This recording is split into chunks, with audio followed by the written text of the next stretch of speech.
Good morning, students. Welcome to PNMRC e-learning classes. Today we are going to start with chapter number 3, Fiber to Fabric. Introduction. Fabrics can be made from fibers as well as from yarns. Conventional fabric production. Fiber from yarn, yarn to fabric, knitting or weaving. Non-woven production, fiber to fabric. It eliminates the yarn production process and makes the fabric directly from fiber. Now coming to a definition, fiber to fabric. A material which is available in the form of thin and continuous strand is called fiber. The thin strands of thread that we see are made up of still thinner strands called fibers. The cloth produced by weaving or knitting textile fiber is called fabric. There are two types of fibers, natural fibers and man-made fiber. Dear children, there are two types of fibers. Natural fibers, the first fiber which are obtained from plant and animals are called natural fibers. Example, cotton, wool, jute and silk. Second one is man-made synthetic fibers. The fibers that are synthesized in laboratory are called man-made or synthetic fibers. Example, nylon, polyester, makmal, etc. Dear students, now let us start with the activity 3.1, variety in fabric. First activity has been given. You need to go to the tailor's shop and pick the fabric that was left there. In your textbook, if you see figure 3.1, a cloth shop has been shown. In that, Paheli and Bhujo, they went to the shop and begin to notice various fabrics in their surroundings. They found that bed sheets, blankets, curtains, tablecloths, towels and dusters were made from different kinds of fabrics.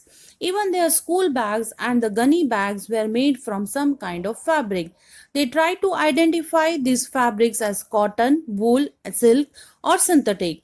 Can you also identify some fabrics?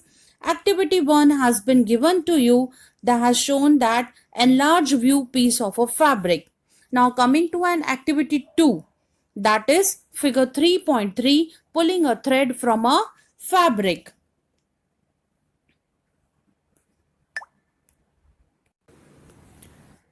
Let us start with activity 2. Select a piece of cotton fabric from your labeled in activity 1. Now try to find a loose thread or yarn at one of the edges and pull it out. See figure 3.3.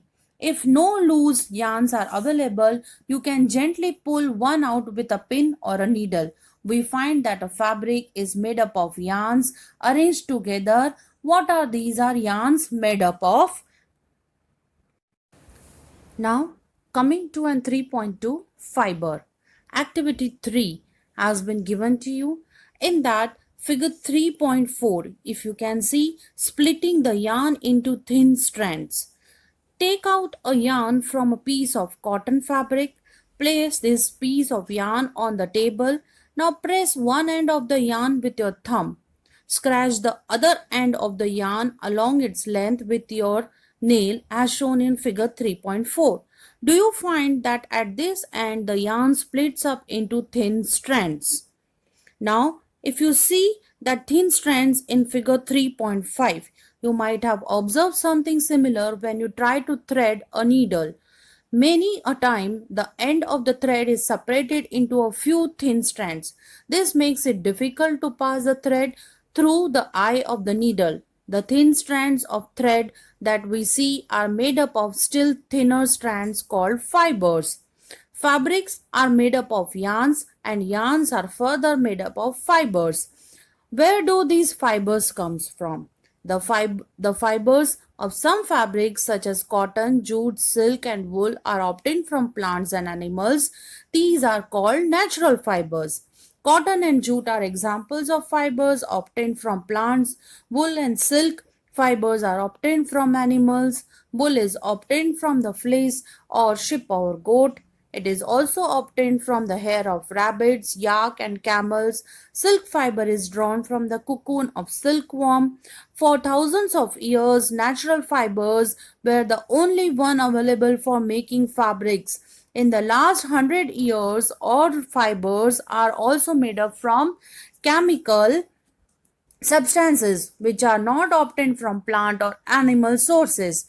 These are called synthetic fibers. Some examples of synthetic fibers are polyester, nylon, makmal, fur, etc.